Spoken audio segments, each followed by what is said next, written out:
अस्सलाम वालेकुम 5 class lesson 3 life in the desert and forest region. बेटा हम फॉरेस्ट के बारे में पढ़ रहे हैं। फॉरेस्ट में आज हम पढ़ने जा रहे हैं टेम्परेट फॉरेस्ट के बारे में। टेम्परेट फॉरेस्ट क्या होते हैं? ये पोल्स के पास पास होते हैं। हमारे नॉर्थ पोल और साउथ पोल के पास जितने भी फॉरेस्ट होते हैं उन्हें हम टेम्परेट फॉरेस्ट कहते हैं। ये बहुत कोल्ड होते हैं और यहाँ पर बहुत ज़्यादा बर्फ़बारी होती है, जिसकी वजह से यहाँ पर ट्रीज़ जो हैं वो दूर दूर तक जो एक फासले पे होते हैं। जैसा कि मैंने आपको एक्वाटोरियल में बताया था, एक्वाटोरियल में फॉरेस्ट हमारे बहुत पास होते हैं, बहुत घने होते हैं, जबकि टेम्परेट फॉरेस्ट ऐसे नहीं होते। ये बहुत घने नहीं होते और दरख्त एक दूसरे से बहुत दूर दूर होते हैं। बुक रीडिंग करते हैं और आपको फिर मैं साथ साथ बताती जाऊँगी। Temperate forests are quite different from equatorial forests. Temperate forest जो होते हैं वो तकरीबन एक्वाटोरियल फॉरेस्ट से बहुत मुख्तलिफ होते हैं। They are found in the North American countries of the USA and Canada, in a large part of Europe and in north and north east Asia. ये जो हैं ज़्यादा नॉर्थ अमेरिकन कंट्रीज़ में पाए जाते हैं, USA के, और कनाडा में है। एक बहुत बड़ा हिस्सा यूरोप का कनाडा में है, जो कि वहाँ पे पाए जाते हैं। और in north and north east Asia, north में भी हैं और नॉर्थ ईस्ट एशिया में भी ये टेम्परेट फॉरेस्ट बहुत ज़्यादा होते हैं। ठीक है बेटा, these areas are quite cold. जहाँ पर ये वाले एरियाज़ बताए जाते हैं ना USA में, नॉर्थ अमेरिका ने, ये देखिए नॉर्थ के बारे में बताया ज़्यादा, हमारे ये सारे फॉरेस्ट नॉर्थ में हैं। ये और ये देखें, ये यूरोप का जो एक एरिया है ये भी नॉर्थ में ही है। नॉर्थ में नॉर्थ ईस्ट एशिया में ये सारा एरिया जो है वहाँ पर टेम्परेट फॉरेस्ट बहुत पाए जाते हैं। अब ये देखिए टेम्परेट फॉरेस्ट में कैसे दरख्त होते हैं। कॉनिफर्स होते हैं, रेड स्पॉस होता है, साइटिक स्प्रूस होता है। ये सारे वो दरख्त हैं जो कि कॉनिफर्स ट्रीज़ इनको कहा जाता है और इन शेप्स में होते सारे कॉनिफर्स हैं, बस थोड़ा थोड़ा सा इनकी शेप्स में और इनकी हाइट में, इनकी थोड़ा सा लीफ में डिफरेंस होता है, जिसकी वजह से इनको नेम्स में डिवाइड कर दिया है, इनके नेम्स रख दिए गए हैं। लेकिन बेसिकली इसको कॉनिफर्स ट्रीज़ कहा जाता है। इन कॉनिफर्स के जब फॉरेस्ट होते हैं, जंगल होते हैं, most of trees are conifers. जैसे कि ये वाले, ये जो कॉनिफर्स के ट्रीज़ होते हैं, टेम्परेट फॉरेस्ट होते हैं, ये मोस्टली जो ट्रीज़ होते हैं वो इस टाइप के होते हैं। जैसे कि हमारा, आप बेटा मरी का एरिया भी देख सकते हो, वहाँ पे भी ऐसे ट्रीज़ बहुत ज़्यादा हैं। उधर भी जितने जंगलात हैं वो सारे के सारे टेम्परेट फॉरेस्ट कहलाए जाते हैं। They are usually very tall and have narrow needle-like leaves and beer cone shaped fruit।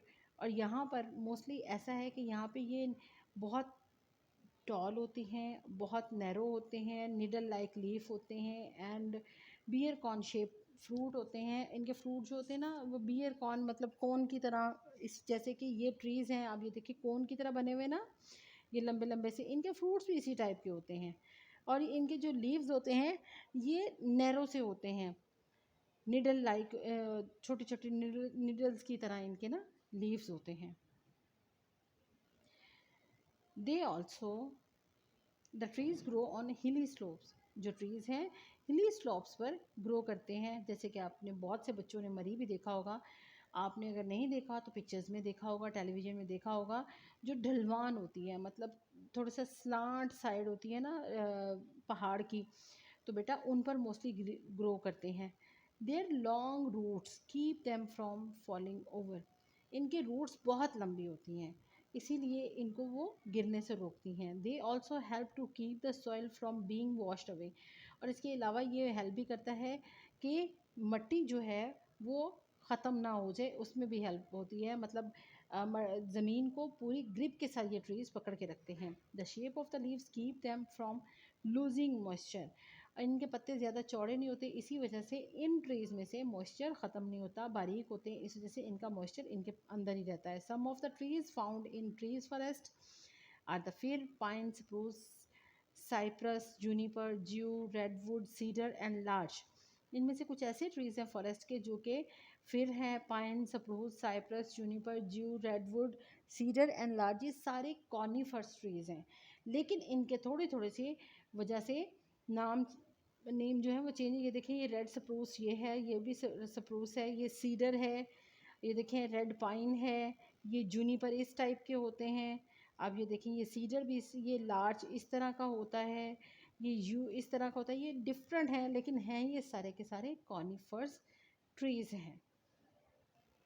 On the higher slopes, ऊंची ऊंची ढलवानों पर, देयर आर अल्पाइन फॉरेस्ट, यहाँ पर बहुत से अल्पाइन के दरख्त होते हैं।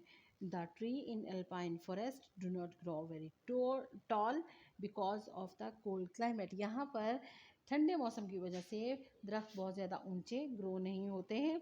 And the vegetation is very low, और यहाँ पे वेजिटेशन बड़ी लो होती है। अब ये देखें सर्दियों के मौसम में कॉनिफर ट्री कुछ इस तरह के हो जाते हैं। और ये देखें इन आप देख सकते हो ये जितनी ढलवाने हैं यहाँ पर ये ट्री यूं करके ग्रो करते हैं। ये देखें ये भी एक ढलान पे ही आपको कुछ ट्रीज़ नज़र आ रहे हैं। ये देखें ये वाले ये भी कॉनिफर्स ही हैं जो कि उगे हुए हैं, इस तरह से स्लोप्स पर उगते हैं और ये बहुत ज़्यादा ऊंचे नहीं होते। ऑल्सो नॉट वेरी रिच, और ये बहुत ज़्यादा भरे हुए नहीं होते। Unlike the trees in the equatorial forest, equatorial के फॉरेस्ट के बरक्स ये trees the trees here do not grow so close together. जैसे कि एक्वाटोरियल में होता है ना कि दरख्त बहुत लंबे लंबे होते हैं, लेकिन यहाँ पर ऐसा नहीं होता। और यहाँ पे एक्वाटोरियल में होता है कि यहाँ पे वहाँ पे दरख्त बहुत क्लोज होते हैं लेकिन यहाँ पर नहीं होते। It is easier to cut down और फॉल दीज ट्रीज़, इसको काटना और इनको गिराना बहुत आसान होता है। ये देखें इतनी इतनी दूर होते हैं, फासला नहीं होता। जबकि एक्वाटोरियल का भी मैंने आपको बताया वो बहुत लश होते हैं, थिक होते हैं, उनको गिराना बहुत मुश्किल होता है। जबकि ये अल्पाइन की कॉनिफर्स के ट्री जो टेम्परेट फॉरेस्ट हैं वो ऐसे नहीं होते हैं। ड्यूरिंग विंटर, सर्दियों में, it goes so cold in this area that there is thick snow on the ground and some of the river and lakes freeze over. यहाँ पर ऐसा होता है कि सर्दियों में ये जो ट्रीज़ होते हैं वो बर्फ़ से भर जाते हैं और यहाँ पे जितनी भी लेक्स और रिवर्स होते हैं वो सारे के सारे फ्रीज हो जाते हैं। The snow and the ice make communication difficult, इस ये स्नो और आइस की वजह से लोग अपने घरों में फंस जाते हैं और उनके लिए निकलना मुश्किल हो जाता है। People have to use skis and large snow shoes to move about, जब लोगों को अगर निकलना होता है तो वो बड़ी बड़ी स्कीज़ को यूज़ करते हैं और स्नो शूज़ यूज़ करते हैं अगर उन्होंने घर से बाहर जाना हो तो। Tractors and heavy snow ploughs are use to help transport machinery and goods, जो बड़े बड़े ट्रैक्टर्स होते हैं वो स्नो को एक साइड पे हटाते हैं और ट्रांसपोर्ट मशीनरी और गुड्स को लेकर आते जाते हैं ताकि रास्ते बंद ना हों। There are many animals such as lynx, bear, wolves, moose, and deer in the temperate forest, and because of the cold, most of them have thick coats of fur. यहाँ पे बहुत से एनिमल्स हैं, इनमें लिनिक्स, बियर, वुल्स, मॉस और dear हैं। Temperate forest में होते हैं, यहाँ पर बहुत सर्दी होती है। इसकी सर्दी की वजह से इनके ऊपर जिस्म पर फर होती है, बहुत मोटी मोटी फर वाले एनिमल्स होते हैं। ये देखें आप, ये देखें इसके कितने फ़र हैं, ये देखें ये देखें, ये फ़र वाले एनिमल्स हैं जो यहाँ पर होते हैं और इनके ऊपर बहुत ज़्यादा फ़र होती है, बहुत मोटी सी। There are smaller animals too, यहाँ पर छोटे भी एनिमल्स हैं। And a variety of migratory birds, और ऐसे भी बर्ड्स हैं जो कि एक जगह से दूसरी जगह पर माइग्रेट करते रहते हैं। Some of the large animals are hunted और ट्रैप्ड फॉर देयर फर, यहाँ पर जो बहुत से एनिमल हैं, बड़े एनिमल्स जो हैं उनको शिकार किया जाता है उनकी फ़र की वजह से। The best fur are sold at very high prices, इनकी जो फ़र है बहुत हाई प्राइसेस में सेल होती है। And are made into coats, hats and other warm garments, और इनसे कोट, हैट और दूसरी गर्म चीज़ें बनाई जाती हैं। हाउएवर, ताहम, few animal are now being hunted, लेकिन अब कुछ जानवर रह गए हैं हंट करने की वजह से, ज़्यादा शिकार होने की वजह से, और उनकी ज़िंदगियां ख़त्म हो रही हैं। और बहुत जो एनिमल्स हैं ऐसे भी हैं जिनकी कम तादाद रह गई है सिर्फ लोगों के शिकार करने की वजह से। Because there are laws to protect wild animal species, क्योंकि अब वाइल्ड एनिमल्स वाले जो हैं वो इन स्पीशीज़ को प्रोटेक्ट कर रहे हैं ताकि ये ज़मीन से ख़त्म ना हो जाए। Many people also feel very strongly that animals should not be killed for their fur or skin. अब बहुत से लोगों को ये फील हो गया है कि एनिमल्स की स्किन की वजह से उनको हंट नहीं करना चाहिए। अब ये देखिए बेटा, ये देखिए एनिमल स्किन से ये सारा कुछ बनाया जाता है, और इनके बनाने की वजह से ये देखेंगे सारा कुछ ये बनाया जाता है एनिमल की स्किन वगैरह से, और भी बियर स्किन से भी बनाया जाता है, डियर की स्किन से भी बनाया जाता है, काऊ की स्किन से भी बनाया जाता है। तो बेटा ये तो था आपका टेम्परेट फॉरेस्ट के बारे में मैंने बताया आपको। आपने इसको अच्छी तरह बुक रीडिंग को देखना है, अंडरस्टैंड करने की कोशिश करनी है। जो अंडरस्टैंड ना करो आपने टीचर से ज़रूर पूछ लेना है बेटा, ठीक है।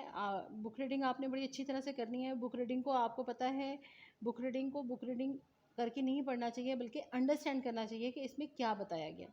तो अल्लाह हाफिज़ बेटा, आपने इसको अच्छी तरह से याद करना है। अल्लाह हाफिज़।